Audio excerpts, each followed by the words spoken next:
अस्सलाम वालेकुम एवरीवन, कैसे हैं आप सब। उम्मीद है कि सभी ठीक होंगे। अल्हम्दुलिल्लाह मैं भी बिल्कुल ठीक ठाक हूँ। इसी वजह से मैं व्लॉग अब अपलोड कर रही हूँ तकरीबन 1 से 1.5 मंथ बाद। और ये सारे क्लिप्स जो आप देख रही हैं ये ईद के हैं, चांद रात के हैं और 1-2 दिन के मिला के मैंने कुछ इस तरह से व्लॉग रिकॉर्ड किया है। वैसे मैं ईद पे इतना कुछ रिकॉर्ड नहीं कर पाई क्योंकि मेरी अपनी तबीयत ठीक नहीं थी। इसी वजह से मैं व्लॉग्स भी नहीं अपलोड करती, बिल्कुल भी मुझे मतलब हिम्मत ही नहीं थी। और वॉइस ओवर वगैरह कर भी लेती तो मुझे कफ इतनी थी कि वॉइस ओवर सारे का सारा रह जाना था। तो अब मैं बेटर फ़ील कर रही हूँ, सो आई थॉट कि मैं अब व्लॉग जो है वो अपलोड कर देती हूँ। पुराना व्लॉग है थोड़ा-सा, गुज़िश्ता ईद मुबारक आप सबको, उस टाइम पे नहीं कर पाई तो यहाँ पे मैं इस टाइम करवा रही थी फेशियल और एट द एंड हाथों पे भी ब्लीच लगवा ली थी कि चलें थोड़ा बहुत, वैसे भी मेहंदी वगैरह लगानी होती तो एक अच्छा-सा मतलब थोड़ा-सा इफ़ेक्ट आ जाए। तो यहाँ पे फिर हम लोग आ गए थे घर। हम लोग जब पार्लर गए इतनी रश थी, पहले फेशियल में बड़ा टाइम लगा, वेट करना पड़ा।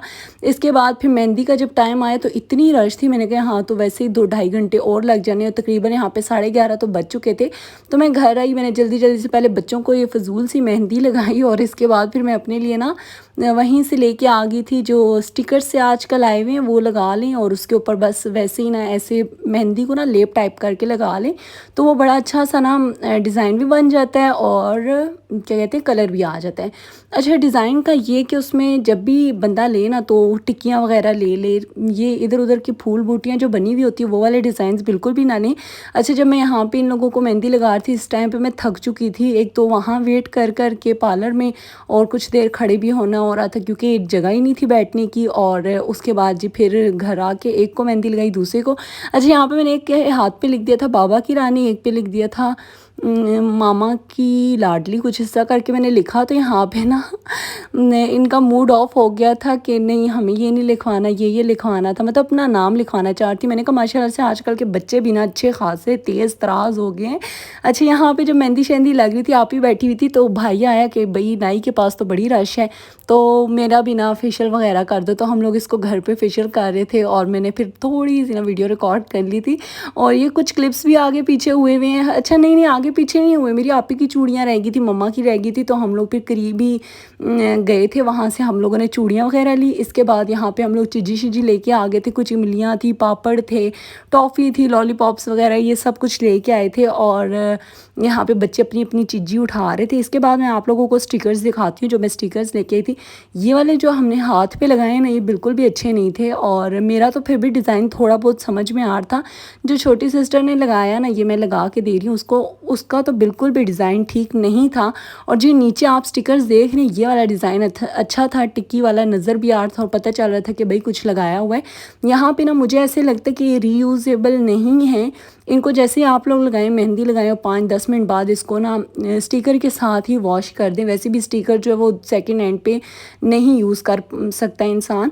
तो फिर उसके बाद यहाँ पे सुबह के 4 बज चुके थे, मैं अपने घर आ चुकी थी, खीर बन रही थी। मैं तो खीर नहीं बना रही थी, मैंने सफाइयाँ वगैरह की, मेहंदी लगा ली कुछ इस तरह से और ये बेडशीट वगैरह चेंज कर ली थी। ये सारा कुछ मैं करती और अभी मेरे दूसरे हाथ पे रहता था तो यहाँ पे मैं दूसरे हाथ पे स्टिकर लगाऊंगी। और सुबह के यहाँ पे तकरीबन 4 से 5 का टाइम था, किचन में खीर बन रही थी और फिर मैंने सोचा कि उसको रखूँगी फ्रिज में, ठंडी हो जाएगी और फिर सुबह सुबह ना आस पड़ोस में बंदा बांट देता है। और यहाँ पे फिर जी मैं खा रही थी पापड़ अच्छा, अब ना हम लोग खाते हैं लेज़ और ये वो, और वैसे भी ये वाले पापड़ नहीं मिलते, ये जो 5 या 10 वाले पैकेट्स हैं ना ये यहाँ पे हमें तो नहीं मिलते। जब मैं मम्मा की साइड पे जाती हूँ तो एक आध दुकान पे मुझे कहीं नज़र आती है तो मैं लाजमी ले लेती हूँ। कुछ का जायका अब भी वैसे ही है जैसे पहले हुआ करता था और कुछ के जायके बहुत फजूल होते हैं, लेकिन खैर मैं खा लेती हूँ। और ये मेरे सेकेंड हैंड पे मेहंदी लग चुकी थी और ये वाली अच्छी सी लगी थी। और ये फिर यहाँ पे नमाज़ वगैरह पढ़ के सब आ चुके थे, कुछ गेस्ट आए हुए थे तो मैंने यहाँ पे जूस वगैरह सर्व कर दिया था और कुछ शाशलिक कबाब और बिस्किट्स, मिठाई वगैरह ये सब कुछ मैंने सर्व किया।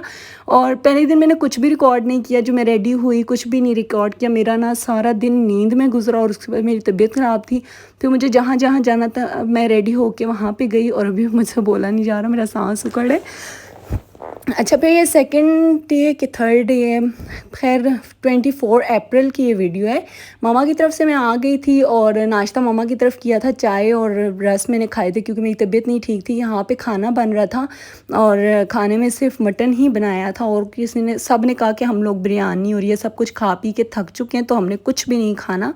तो जैसे ही मम्मा पापा ये सब लोग आए हैं तो फिर मैंने जूस वगैरह और ये सब कुछ रिफ़्रेशमेंट सर्व कर दिया था। देन हम लोगों ने खाना लगाया और इसके बाद जी यहाँ पे 24 अप्रैल था तो बर्थडे थी मेरी जान की।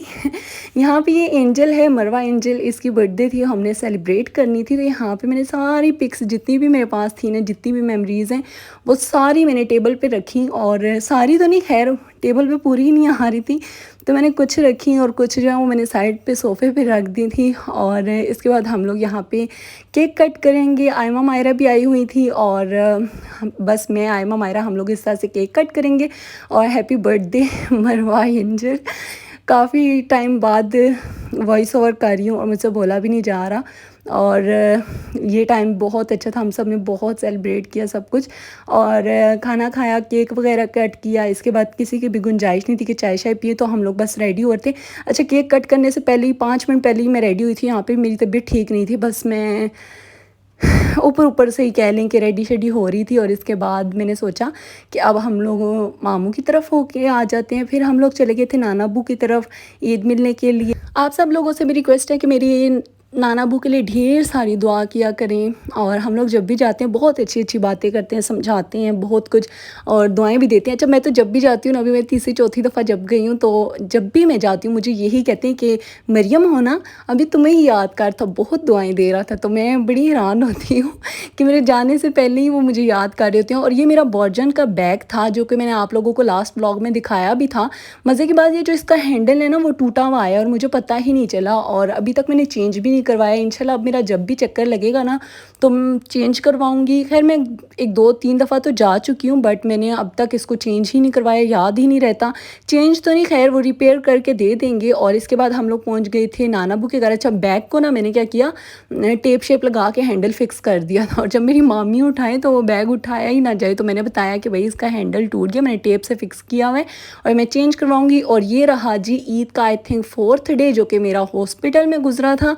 हॉस्पिटल में आई थी और सब कुछ ही तकरीबन बंद था। फिर हम लोगों ने इमरजेंसी में चेकअप करवाया। देन यहाँ पे मैं पी रही थी मिल्क शेक और मिल्क शेक पीने के बाद भी मेरा वही हाल था, मैंने बहुत सारी वॉमिट की, मेरा बहुत बुरा हाल हो रहा था, मुझसे खड़े नहीं होने हो रहा था, मतलब मुझसे कुछ भी नहीं हो रहा था। जैसे ही मैं घर आई और मेरी फिर से वही हालत थी। यहाँ पे गेस्ट आए हुए थे तो उनके पास एक केक बचा था, आप ही कह रही थी खा लो, मैंने कहा मेरी तबीयत ठीक नहीं है, मैं नहीं खा रही।